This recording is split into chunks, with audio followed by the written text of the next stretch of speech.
So, hi guys! So, doon kayo nangutanan no kung giunsan ako pag-adto Cambodia via DIY Travelage. So, wala ko ni aging travel agency, wala ko na bayad of anything. I just pay for my ticket and for my accommodation and syempre, kaon, di ba?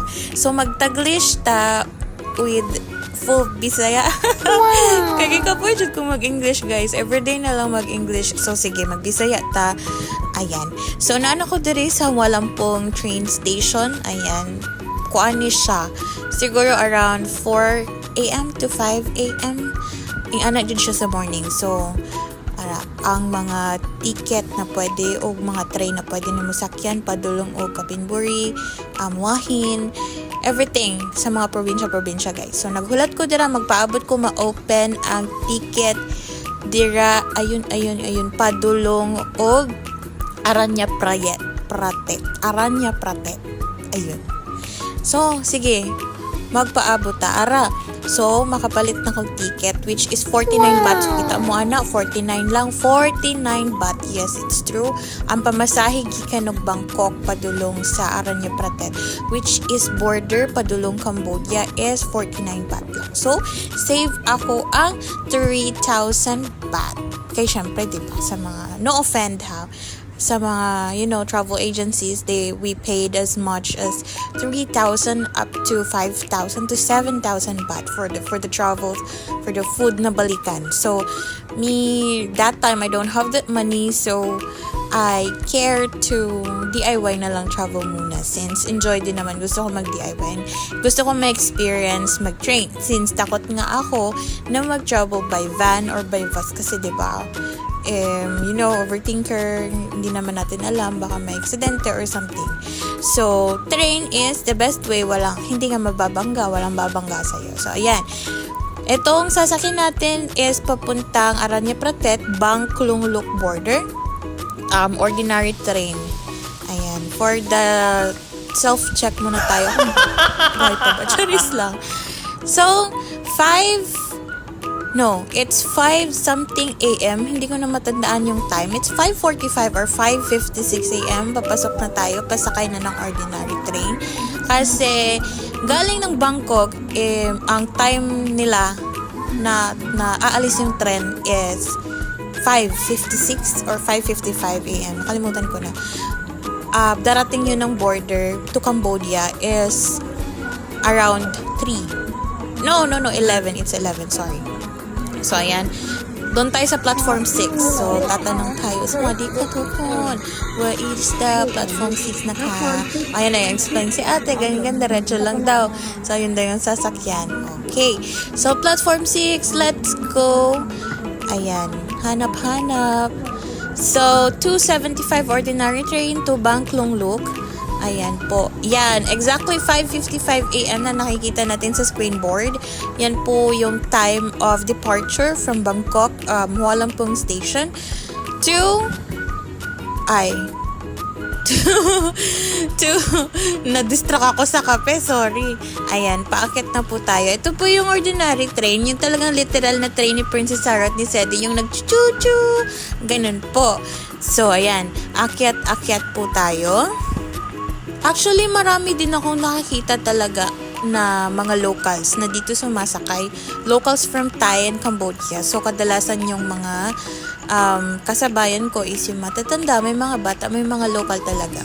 Minsan na ako makakita ng foreigner na sumakay dito sa ordinary train. Kaya nga siguro hindi siya masyadong sikat to traveling. Ayan. Meron naman, ito yung loob. Merong fun. Very ordinary lang talaga siya, guys. Pero, nakikita akong safe naman siya. Wala akong nakikitang medyo delikado sa kanya. So, ayan, may fan. Tapos, pwede mong buksan yung window para makita mo yung scenery sa labas. Meron siyang glass. Pwede mong ibaba yung glass. Tsaka yung parang metal. Yan, pwede mong iakyat yan. So, all in all, pwede mo siyang i-open. Yung mga rotation fans tayo dyan. Pero, dun ako, ayan, malakas din yan. Para kang lilipa rin. Dun ako sa gilid. Gusto kong umupo sa gilid para makita ko kung saan dadaan. Kasi nga, diba, adventures yung pinunta natin. Sa pagkain ko naman nito, meron tayong pork barbecue, tsaka bumili na din ako ng hotdog, tsaka isang sticky rice. Yan lang po kakainin natin sa trip na to. And we're going to leave Bangkok as of now. So, we're leaving Hua Lamphong Station to Bangklong Loop, or yun yung lugar doon sa Aranya Pratet, which is, ayan na, nag-chill na tayo. Kasi nga, medyo malayo-layo yung biyahe natin. Naabot pala tayo ng around 11 a.m. So, from 5:55 a.m. to 11 a.m. So, Taglish plus full Bisaya. Asa naman akong Bisaya, oy. So, kini na siya, no? So, nag-enjoy dyan ko. Grabe dyan. Pati ang paglago. Appeal ba? So, kana, nindot kaayo. Naka-realize ko nga, unsa man di akong view nga makita nga puro laman nilikod-likod sa building since train gani ang gisakyan. Pero, nag-enjoy jud ko sa mga scenery no, kakita-kita na ko ang kaning unsa jud ang magiging lokal sa Thailand o sa Cambodia. So, guys, niadto day ko Cambodia to have my visa extended. Kay, syempre, kinahanglan na to visa extension. So, mag-exit ta sa pinaka-duol na country. And Cambodia is one of the nearest country na dito here sa Thailand. And then, pinakamura and then siguro, pinaka-convenient kasi nga ilang hours lang yung travel, pwede kang umuwi agad. Pero yung rules kasi, kapag nag-exit ka ng Cambodia via DIY travel, yung magiging turista ka talaga is kailangan magstay ka doon ng 24 hours bago ka lumabas as a tourist, not as a extension filing, something ganun. So, ayan, nasa kalagitnaan na kami ng travel to the border. So, enjoy guys. Enjoy muna tayo sa mga scenery. Ayan, nagpapakaano. Ayan, at umabot na nga tayo. Bilis. Ang bilis ng transition. This is Aranya Pratet border. So, nakaabot na nga tayo around, it's 11:30 I think, 11:17, something like that. So, babaan na. Ayan po, sinasabi ko sa inyo, mga lokal po yung mga kasama natin from Bangkok travel.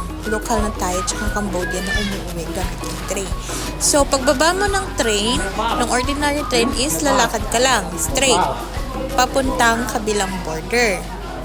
So, kung mag-isa ka lang, sumabay-sabay ka lang sa mga local, ayun, makita mo Bangkok Border Station. Ito na yung station. So, lakad-lakad ka lang, huwag ka naman nang magsalita hanggang hindi ka pa naman nawawala. So, it makes you a very traveler vibe. Ayan, very, ano ba yun? Yung parang, okay, kaya ko to. Very independent, very demure, very classy. So, ayan, nakita ko nga pala, ayan. Diretso, papasok sa stamp area ng Thai immigration. And then, pagkatapos mo na dyan, diretso ka na sa Cambodia na way, papuntang Cambodian border. So, the Cambodia border named Poi Phet City. Poi Phet, as in Poi Phet. So, pagkatapos mo dun magpatatak ng stamp, kasi exit ka sa country of Thailand, diretso ka na dito. Makikita mo yung pinaka-known na bridge na naghahati sa Thailand at Cambodia. So, lakad-lakad lang. Ayan, hanggat hindi ka pa din nawawala, sumabay ka lang sa agos ng buhay. Grabe na vlog na to. Dire-diretso yung ating pagsasalita. Oy, ang babae, pagod na pagod. Okay, go. Lakad pa rin, lakad. Hindi talaga pwedeng i-stop itong lakad-lakad natin kasi para makita nyo kung saan dapat kayo dumaan. So, this is the bridge na sinasabi ko. Maliit lang siya. Pero, ito yung naghahati kay Thailand at saka kay Cambodia. So, kita nyo, may flag pa dyan ng Thailand. Yung mga kasabayan ko, mga Khmer. Kaya talagang tahimik lang ako. Tahimik lang sa isa. Charis lang.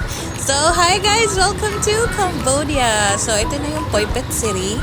Masyado siyang tahimik. Unang sampa, tahimik. Pero diretso tayo dito sa guest house na pinasistayan ko, which is yung Sopal Tavi Guest House. So, 600 baht yung isang room dyan. And, eto yung makikita mong view. Medyo maulan nga lang. Palengke yung tabi niya. And room tour check tayo. Ayan, may mini ref, merong TV, merong aircon, tsaka malaki yung room. Can accommodate up to 5 persons. Pero syempre, mag-isa lang ako, kaya mag-isa lang. Syempre, diba? So, pwede kayong maghabulan sa loob kung meron kayong mga kasamang friends. Pwede yung paghati-hatian, which is worth 600 baht. And ito naman yung bathroom or toilet. Malaki siya, guys. Ganito siya kalaki, as in. Tapos, okay naman na siya, malinis. Tsaka, malakas yung aircon, syempre. O, ayan guys. Dali na lang sa ito ba itong vlog, no? So, this is Cambodia. This is the border Poi Pet City. So, yung ano siya ang ambience sa gawas. Yung ano yung view mo makita din sa gawas sa border. And, see you next time, everyone, sa vlog sa vlog ng babaeng nagaganda-gandahan sa Thailand. So again, pwede po tayong pumunta ng Cambodia via train sa halagang 49 baht lamang po. Ayan. Follow me for more travel hack and tipid tips. Bye-bye everyone!